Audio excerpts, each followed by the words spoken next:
Acompaña Oscar Díaz, analista internacional desde Perú. Oscar, muchísimas gracias por acompañarnos. Encantado, Trina. Oscar, ¿qué tal? Bueno, conversar contigo y profundizar acerca de lo que ha sido este toque de queda en este lugar donde fueron secuestrados, torturados y asesinados estos 13 trabajadores vinculados a una compañía minera, y también entender un poco la situación y la importancia que tiene la minería en Perú, Oscar. Sí, bueno, el asunto es grave. A ver, para que la comunidad internacional que nos ve a través de Globovisión lo entienda bien, esa es la primera vez en la historia del Perú que se realiza un acto de esta dimensión, es decir, el secuestro, tortura y asesinato de 13 trabajadores mineros. En este caso, para ser específicos, de trabajadores que le brindaban seguridad a una empresa minera artesanal que a su vez tenía un contrato con una de las empresas mineras de oro más grandes del Perú, que es Minera Poderosa. Pero, digamos, en grueso, se trata de trabajadores ligados directamente al sector minero y minero formal a través de este acuerdo. Para que también tus seguidores, Trina, tengan una idea, estamos hablando de que la minería ilegal en el Perú hoy significa un costo para el país, un perjuicio de 22.700 millones de soles. Digamos, eso hay que dividirlo entre 3.8 para tener un cálculo de lo que significa en miles de millones de dólares. Estamos hablando del 2.5 del Producto Bruto Interno del Perú, o sea, no es poca cosa en un país que ya de por sí tiene el 70% de su economía en la informalidad. Sí, además entiendo que Perú es uno de los países de América Latina mayores productores de oro, y además, por supuesto, se habla mucho de la fiebre del oro, pero además también esta economía informal, digamos la ilegal, con respecto a la minería en el país, también cómo esto ha afectado a los peruanos, el sentir, cómo están recibiendo durante las últimas horas esta noticia con respecto a esto tan impactante, y como ya usted lo mencionaba, con respecto también a la seguridad. ¿Cómo representará esto ahora para los peruanos en su día a día? Bueno, definitivamente es algo muy preocupante. No es una novedad decir que el Perú está sufriendo una ola de violencia como nunca antes. Obviamente es un tema de carácter internacional. Ya sabemos lo que pasa en Colombia, ¿no es cierto? Lo que pasaba en El Salvador y bueno, ahora en base a las políticas de Bukele, cuestionables para algunos, incluyéndome. Pero digamos, ha bajado eso. Pero en general hay una ola de violencia internacional, están el Tren de Aragua, etcétera. Y eso ha llegado al Perú y ha llegado obviamente a este sector. Ahora, ¿por qué a este sector, Trina? Porque Perú es el primer productor de oro de América Latina, ¿ok? Y el oro, al igual que el cobre, están en alza y nada hace indicar que sea lo contrario, pase lo contrario.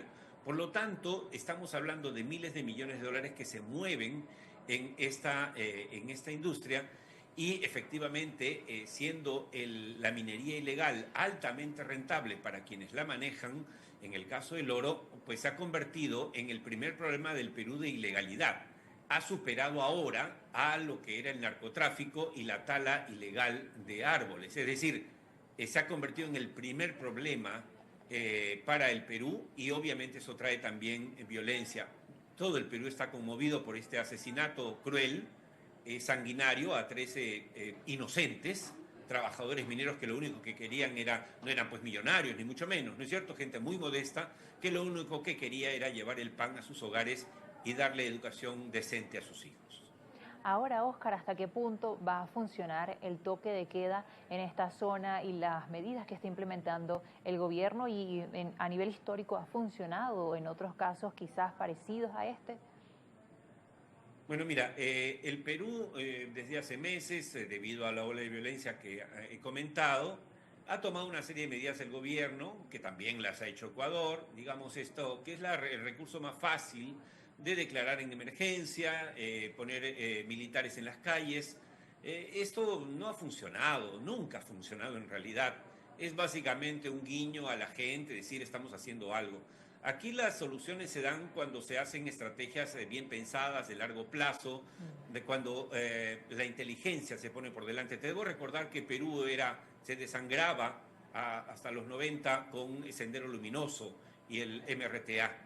y estos dos grupos terroristas desaparecieron, no en base a políticas de estados de emergencia o del ojo por ojo, sino básicamente a un trabajo de inteligencia que terminó por desmembrar a la dirección de estos grupos terroristas. Todos estamos convencidos aquí, los que saben más del tema aún están más convencidos de que es el trabajo de inteligencia lo único que podría, digamos, desbaratar estas mafias que han tomado la minería ilegal y que tienen los recursos y el dinero para hacerlo. Ahora, hay gente pesimista, Trina, y hay gente optimista. Yo soy de los optimistas en el sentido siguiente. Recordemos que Pablo Escobar era el dueño de Colombia, dueño absoluto. Llegó a decir en un momento: yo pago la deuda externa de Colombia, tengo el dinero. Y entonces parecía invencible. Se había comprado jueces, políticos, fiscales, militares, policías. ¿Qué se hizo? Se tuvo decisión política, se armó un grupo de élite y terminaron capturándolo y matándolo. Es decir, ¿es posible? Sí. ¿De qué depende? De decisión política. Ojalá que esta se presente.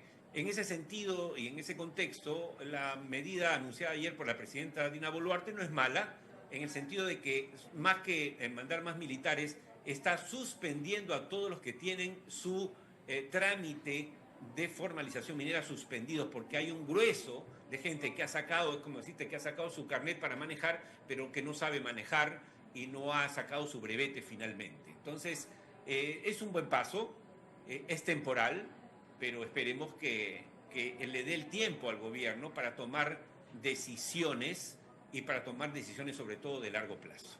Y usted menciona esto, Oscar, de largo plazo, ¿y tendrá esto relación, algún tipo de vinculación con respecto a la inestabilidad política que ha tenido últimamente Perú? Entendiendo que, por supuesto, para implementar estas medidas a largo plazo, bueno, a nivel de gobierno hay mucho que hacer, ¿no? Sí, claro. Ahora, siempre podemos ver el vaso medio lleno o medio vacío. Quienes ven el vaso medio vacío de este gobierno, lo que dicen es: bueno, ya la presidenta le queda un año en el gobierno, un año y pico, y ya no puede hacer nada. Yo soy de los que creen que tenemos el vaso medio lleno, justamente porque tiene un año y pico en el gobierno y que no tiene ninguna atadura ni compromisos con nadie. Creo que si quisiera realmente, la presidenta Dina Boluarte podría sentar las bases de una solución a este problema que se está convirtiendo en el peor problema del Perú, que es la inseguridad.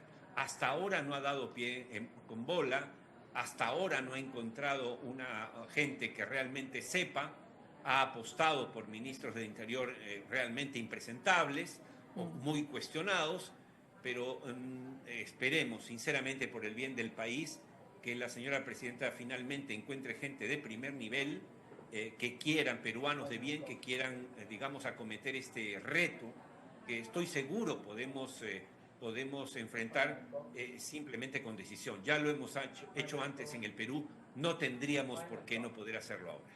Ahora, Oscar, con respecto a lo importante que es la minería en la economía de Perú, también el impacto social que tiene, pero ¿qué está pasando con el impacto ambiental también? Por supuesto, la minería ilegal, obviamente, y su nombre lo indica, no respeta la ley en el Perú. Primero, no paga impuestos. Segundo, en absoluto tiene que rendir cuentas a nadie, porque es ilegal, del cuidado del medio ambiente y por lo tanto depreda bosques y campos. Tampoco es responsable socialmente, porque simplemente beneficia a los que están directamente manejando esos negocios. Por lo tanto, el país pierde en su conjunto el cuidado del medio ambiente, ni se diga, y por eso es que es tan importante más bien fortalecer el proceso de formalización. Se está hablando mucho se está pidiendo que se desaparezca el REINFO. El REINFO es el registro de minería informal, pero aquí lo que no se trata de amputar una pierna porque te duele la pierna. La cuestión es curar la pierna y echarnos a andar. Entonces, el reto es, la solución es mucho más seria, mucho más, digamos, de largo plazo, como dije hace un momento, y no se pueden simplemente tomar medidas a la loca, porque finalmente dentro de este proceso de formalización hay empresas mineras formales pequeñas que realmente quieren serlo, quieren formalizarse. Hay que apoyarlas en ese camino. Pero si nosotros, digamos, le ponemos una lápida al proceso de formalización, lo único que vamos a hacer es convertir a todos los que están en la actividad minera pequeña e informal en delincuentes. Muchísimas gracias, Oscar, por acompañarnos este martes y, por supuesto, como siempre, muy atentos a lo que sucede también en Perú. Encantado. Oscar Díaz, analista internacional desde Perú. Hacemos una nueva pausa en Noticias Globovisión Internacionales.